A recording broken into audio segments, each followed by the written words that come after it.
Pria ini bernama Nick. Setiap pagi, dia bangun lebih awal, memasukkan satu peluru ke dalam silinder, memutarnya, menodongkan pistol ke pelipisnya, dan menarik pelatuk. Jika dia masih hidup setelah itu, dia bertekad melakukan sesuatu yang baik untuk menebus masa lalunya yang kelam. Lalu, apa kesalahan Nick hingga dia menghukum dirinya seperti itu? Film ini akan menjawabnya. Pagi itu, Nick pergi ke gereja seperti biasa untuk berdoa. Namun, dia mendengar permohonan penuh air mata seorang ayah. Pria itu memohon kepada Tuhan untuk menghukum orang-orang yang lebih kejam daripada Nazi yang telah membunuh anaknya sampai mati.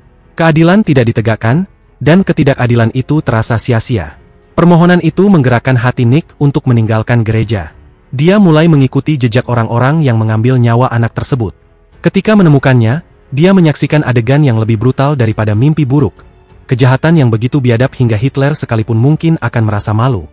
Pria besar seperti beruang menyeret seorang gadis muda ke kakinya, membiarkannya berteriak ketakutan selama 6 tahun. Pria itu menerkam semua jeritan minta tolong hanya demi memuaskan nafsu binatangnya. Pada saat itulah Nick muncul untuk menghentikan mereka. Meski jumlah mereka banyak, mereka meremahkannya. Orang pertama menyerang, tetapi langsung dihantam Nick. Orang kedua membawa botol anggur, tetapi dengan satu pukulan kuat, botol itu pecah, dan rahangnya patah. Pria besar yang buncit menyerang dengan agresif, tetapi berakhir sama dengan yang lain. Pria dengan tang membawa tang mencoba memutar giginya, tetapi hanya dengan beberapa pukulan rapi, Nick mencabut gigi depannya. Yang terakhir panik dan mencoba melarikan diri, tetapi Nick memberikan pukulan terakhir, memaksanya makan bubur selama setengah tahun.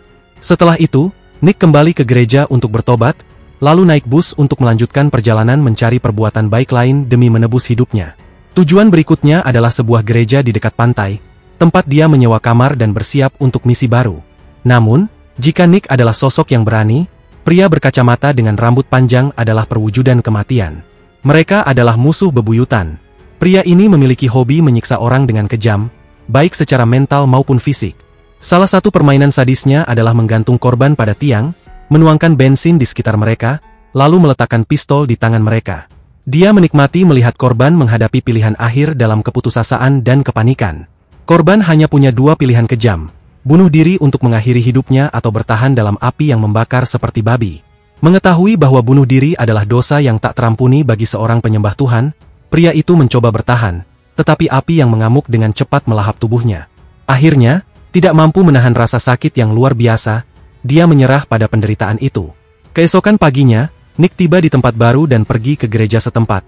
Tetapi gereja itu sementara ditutup hingga musim panas.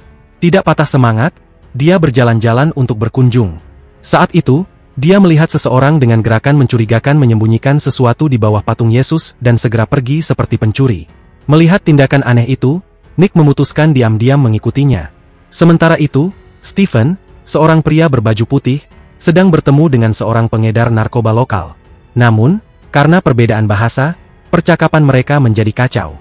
Stephen memanggil seorang junior untuk menerjemahkan, tetapi penerjemah itu hanya memberikan terjemahan yang samar, membuat pembicaraan semakin membingungkan. Akhirnya, Stephen kehilangan kesabaran dan mengancam akan menghancurkan pria berbaju hitam jika tidak memberinya uang. Sementara itu, Nick masih mengikuti pria dari gereja tadi. Di pantai, dia melihat pria itu dipukuli oleh beberapa preman yang memaksanya minum air laut untuk diinterogasi, tampaknya untuk mendapatkan informasi. Salah satu preman bahkan memegang bambu dan mencoba memukulnya keras-keras di kepala. Setelah dipaksa meminum semua air laut, para preman itu pergi. Nick mendekat dan membantu pria itu ke tepi pantai. Awalnya, dia ketakutan, tetapi melihat sikap ramah dan kebaikan Nick, dia akhirnya mengizinkan Nick membawanya pergi. Membawa pria bernama Ricardo ke kamarnya, pemilik penginapan, seorang wanita bernama Antonia, tinggal bersama putranya yang menderita leukemia. Selama tinggal, tampaknya Antonia mulai mengenal Ricardo. Nick mendengar Ricardo menggumamkan doa, berharap bisa menghukum para penjahat itu segera. Nick kembali ke kamarnya, memasukkan peluru ke pistol, dan menarik pelatuk, tetapi pistol itu tidak meledak. Kemudian, dia mengganti pakaiannya dengan hati-hati dan pergi ke markas mereka untuk menuntut keadilan bagi Ricardo. Penjahat pertama menyerang dengan agresif tetapi dengan mudah dikalahkan oleh Nick. Yang kedua menyerang dengan atap sebagai senjata, tetapi Nick dengan mudah menghindar dan menendangnya. Saat itu, Nick dengan cepat mengalahkan orang lain yang membawa pisau, mengambil senjatanya, dan menjatuhkan seluruh kelompok. Namun, mereka tidak menyerah dan terus menyerang lagi. Kali ini hasilnya sama. setiap orang dikalahkan olehnya. Pertarungan terakhir yang cepat berakhir dengan dua pria dihajar habis-habisan, menciptakan adegan kacau. Ricardo menyaksikan seluruh pertempuran dengan ketakutan, bahkan lari masuk ketika semuanya selesai. Seperti biasa, Nick mengumpulkan senjata para penjahat, meletakkannya di depan patung Tuhan, dan berdoa diam-diam sebelum melanjutkan perjalanannya menuju penebusan. Ketika kembali ke penginapan, Nick mengetahui nama pria itu adalah Ricardo. Setelah merawat lukanya, Antonia, sang pemilik, mengatakan bahwa dia tidak ingin mereka tinggal di sana karena tindakan mereka bisa membawa masalah. Anak Ricardo pun ketakutan membayangkan mereka harus pergi. Ricardo memohon kepada Antonia untuk membiarkannya tinggal dan berjanji akan melakukan apa saja agar tidak diusir. Ricardo tahu setidaknya para penjahat belum menemukan tempat persembunyiannya. Melihat ketakutan Ricardo, Nick dan Antonia menjadi penasaran. Akhirnya, Ricardo mengungkap rahasianya. Saat sedang memancing di pantai, dia tanpa sengaja menemukan tas penuh uang. Karena panik, dia membawa tas itu ke gereja dan memberikannya kepada pendeta, berharap uang itu digunakan untuk amal. Namun, ketika Ricardo tiba di gereja, dia tidak bisa bertemu pendeta dan terpaksa menyembunyikan tas itu sementara. Dia berpikir hanya dirinya yang tahu tentang uang itu, tetapi para penjahat Amerika menemukannya dan datang untuk merampok uang itu. Setelah mendengar kisah itu, Antonia menyadari bahwa motelnya tidak lagi aman untuk Ricardo. Mereka pasti akan kembali. Antonia memutuskan untuk membawa Ricardo ke tempat persembunyian yang aman. Dia membawa mereka ke gua terpencil dekat pantai. Setelah memastikan Ricardo aman, Nick bertanya tentang lokasi markas para penjahat dan mengetahui bahwa mereka berada di sebuah rumah sekitar 300 meter dari tempat ibadah. Nick pergi sendiri ke lokasi itu. Ketika dia tiba, para bawahan bos, yang dijuluki mulut berbulu, memaksanya masuk. Melihat Nick tidak membawa senjata, mereka meremahkannya. Setelah pencarian menyeluruh, bos bertanya tujuan Nick. Nick mengatakan bahwa dia datang untuk bernegosiasi. Jika mereka menunjukkan tempat uang itu disembunyikan, mereka harus menghentikan semua pembunuhan. Bos itu tertarik dan setuju dengan arahan Nick bahwa uang itu tersembunyi di gereja di bawah salib. Mendengar itu, bos langsung membawa seluruh geng ke gereja, meninggalkan beberapa orang untuk berjaga di markas. Namun, itu hanya rencana Nick untuk mengalihkan perhatian mereka. Ketika geng itu mencari uang di gereja dan tidak menemukannya, bos memanggil anak buahnya untuk kembali. Sementara itu, Nick mulai menghabisi satu persatu penjaga yang tersisa di markas. Ketika bos kembali, dia ngeri melihat seluruh anak buahnya telah tewas. Nick segera kembali ke gua tempat Ricardo bersembunyi. Namun, dia terkejut ketika melihat Ricardo dan Antonia diam-diam menghitung uang di tas itu. Tanpa berkata apa-apa, Nick maju dan mengambil kembali uang itu. Antonia memohon agar dia diizinkan menyimpannya karena itu adalah harapan terakhir untuk menyelamatkan putranya dari kondisi kritis. Namun, Nick tetap teguh mengambil uang itu.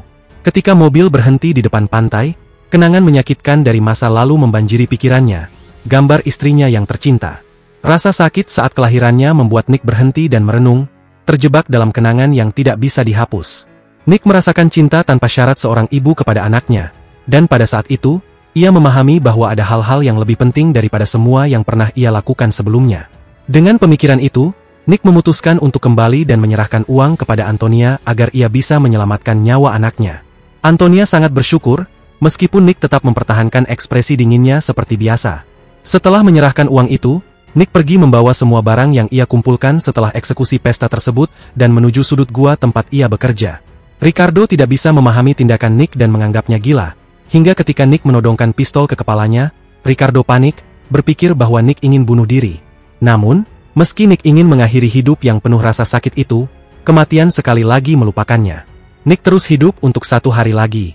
Pada saat yang sama, pemimpin geng menyadari bahwa semua anak buahnya telah dihancurkan, meskipun mereka memiliki senjata. Tai Hong bingung dan takut. Ia melapor kepada ayah tirinya tentang peristiwa mengerikan itu, mendengar bahwa hanya satu orang tanpa senjata yang bisa mengalahkan lebih dari selusin preman. Steve sangat terkejut dan yakin bahwa orang itu pasti sosok penyelamat yang dikenal. Ia segera memerintahkan bawahannya dan bos geng untuk mencari dan membunuh Nick.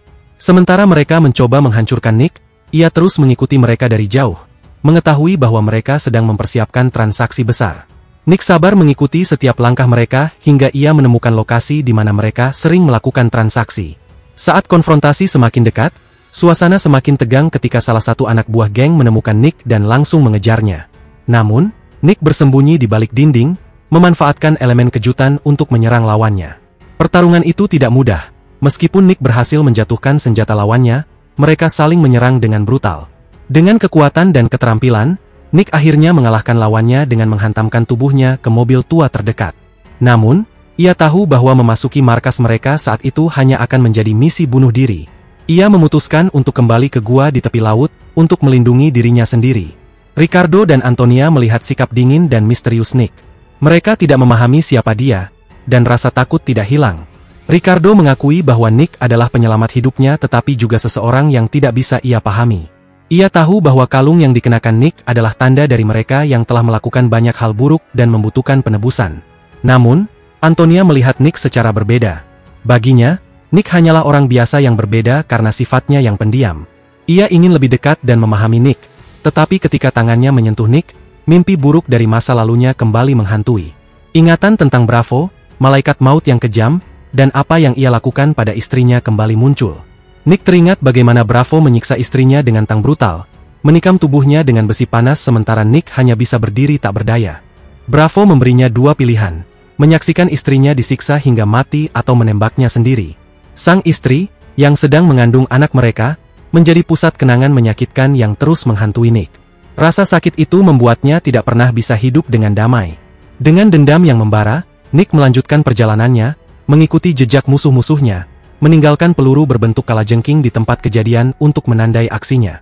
V, salah satu anak buah geng, ketakutan dan segera melapor kepada mereka, mengetahui bahwa Bravo, musuh lama Nick, telah kembali muncul di kehidupan Nick. Orang Amerika kulit putih juga hadir. Sang penerjemah panik dan memanggil mereka untuk melarikan diri karena dia tahu jika mereka tidak segera mundur, tidak ada yang akan selamat. Melihatnya ketakutan, orang Amerika itu tanpa ragu menembak beberapa kali. Peluru mengenai sang penerjemah, mengakhiri hidupnya di tempat tanpa memberinya kesempatan untuk bertahan. Nick tetap menghadapi tantangan, tetapi kali ini lawannya tidak mudah dikalahkan.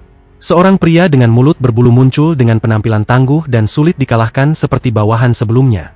Namun, dengan pengalaman bertarungnya yang luas, Nick tetap tidak gentar. Dia menerapkan taktik serangan cepat dan akurat, menendang kaki pria itu tetapi tidak berhasil menjatuhkannya.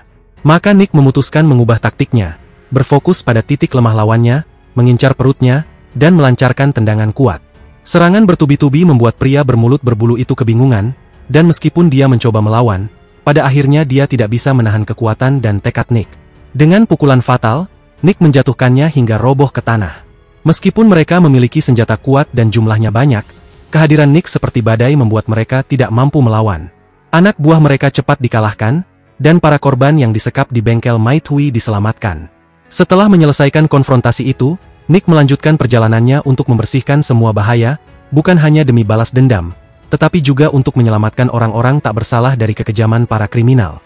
Kenangan menyakitkan kembali terlintas di pikirannya saat dia mengingat insiden yang terjadi bertahun-tahun lalu. Dulu, dia adalah seorang pembunuh berdarah dingin yang ditugaskan untuk membunuh gembong narkoba terkenal, Bravo. Ketika dia menyusup ke rumah Bravo, dia melihat pria itu bermain-main dengan anaknya. Sebuah pemandangan damai yang jauh dari gambaran brutal yang dia bayangkan. Namun, Bravo mengetahui keberadaannya dan melancarkan serangan balik. Dalam kekacauan, Nick yang mengira itu Bravo tanpa sengaja menembak anaknya. Kejadian itu memicu kemarahan Bravo. Dengan brutal, Bravo menyerang Nick dan istrinya yang sedang hamil. Bravo memaksa Nick menyaksikan istrinya disiksa sampai mati untuk membuatnya merasakan kepedihan kehilangan. Dengan kejam, Bravo menikam istrinya berulang kali dengan tang penjepit besi. Nick hanya bisa menangis tanpa daya. Bravo kemudian memberikan Nick dua pilihan, menyaksikan istrinya mati perlahan atau menembaknya sendiri untuk mengakhiri penderitaannya. Dengan berat hati, Nick memilih menembak istrinya. Setelah itu, Bravo tidak membunuhnya tetapi meninggalkannya di tengah gurun dengan sebuah pistol, berharap dia mati kehausan atau bunuh diri. Dalam penderitaan yang mendalam, Nick hampir menyerah, tetapi dia memutuskan untuk terus hidup demi menebus kesalahan di masa lalu. Sejak saat itu, setiap hari Nick memuat pistolnya dan menarik pelatuknya. Jika dia masih hidup, dia akan melakukan kebaikan untuk menebus dosa-dosanya. Namun, meskipun Nick hidup sebagai seorang pengembara di tengah badai peluru dan darah, dia tidak pernah bisa lepas dari masa lalunya. Kenangan istri dan anak-anaknya terus menghantuinya, membuatnya tidak pernah menemukan kedamaian sejati. Brado berpikir bahwa Nick akan menjadi seperti ikan yang kering dan tidak bisa hidup. Tetapi dengan tekad luar biasa, Nick tetap bertahan dan kembali menjadi penyelamat. Namun, Kali ini takdir mempertemukan Nick dengan Brado lagi saat dia menyadari bahwa dirinya telah jatuh ke dalam perangkapnya. Adegan di depan mata Nick adalah rasa sakit yang tak terlupakan. Brado, yang telah menanamkan begitu banyak mimpi buruk dalam hidupnya, kini terus menggunakan teman-temannya sebagai sandera untuk menjatuhkannya sekali lagi. Ricardo terpaksa mengorbankan dirinya sendiri, dan keputusasaan Antonia yang didorong hingga batas menyebabkan gelombang kemarahan besar dalam diri Nick. Ketidakberdayaan dan penyesalan saat Ricardo menghadapi kematian membuat Nick merenungkan cara untuk membebaskan dirinya dan orang-orang di sekitarnya. Namun, pada akhirnya, Bradolah yang menyerang Nick, yang tidak bersenjata dan hanya bisa menyaksikan momen-momen kejam itu tanpa bisa melakukan apa-apa.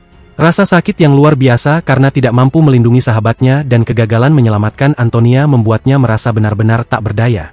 Setelah Ricardo tumbang, Brado terus-menerus mendorong Nick ke situasi di mana ia tidak bisa melarikan diri, memaksa Antonia melakukan hal yang sama. Kata-kata permohonan dan tatapan mata penuh harap dari gadis itu membuat Nick semakin terluka, tetapi kesunyiannya hanya membuat Brado semakin gelisah. Gambar ini terus menghantui Nick seperti luka yang tidak pernah sembuh, dan rasa sakit itu akan mengikutinya sepanjang hidupnya. Di tengah rasa sakit dan keputusasaan, Nick menyadari bahwa ada momen dalam hidup yang tidak bisa diubah. Tetapi satu-satunya hal yang bisa ia lakukan adalah menemukan cara untuk bangkit dan menghadapi yang terburuk, bahkan jika itu mendorongnya hingga batas terakhir. Adegan terakhir antara Nick dan Brado adalah perjuangan tidak hanya secara fisik, tetapi juga mental. Meskipun menderita dan kehilangan, Nick akhirnya mengatasi masa lalunya ketika ia memutuskan untuk tidak membiarkan kebencian dan dendam menguasainya lagi. Kebencian bukan lagi satu-satunya cara untuk membebaskannya. Sebaliknya, ia memilih untuk membiarkan Brado membayar harganya, bukan dengan peluru, tetapi dengan perjalanan penuh kesadaran dan penyesalan. Ketika Brado tidak lagi memiliki kekuatan untuk melawan, dan saat Antonia sekali lagi memberikan pistol kepada Nick, ia melakukan sesuatu yang tidak terduga. Nick tidak menembak Brado untuk mengakhiri semuanya. Sebaliknya, ia membiarkan musuhnya hidup agar bisa menghadapi dosa-dosa dan tindakannya, bukan dengan kematian, tetapi dengan hidup. Hidup yang harus dijalani dengan obsesi dan beban sendiri. Ini membuktikan bahwa Nick telah mencapai titik balik penting dalam hidupnya. Ia tidak lagi ingin tenggelam dalam kebencian, melainkan menemukan jalan keluar dengan membebaskan dirinya dari masa lalu yang menghantuinya. Apa yang dilakukan Nick kepada Brado bisa dianggap sebagai bentuk pengampunan, pembebasan, bukan hanya untuk musuhnya, tetapi juga untuk dirinya sendiri. Pada akhirnya, Nick dan Antonia pergi tanpa menoleh ke belakang, tidak peduli dengan kehancuran yang mungkin masih bisa ditimbulkan oleh Brado. Mereka memilih untuk terus maju, meninggalkan penderitaan dan memulai kembali, meskipun jalan di depan penuh tantangan.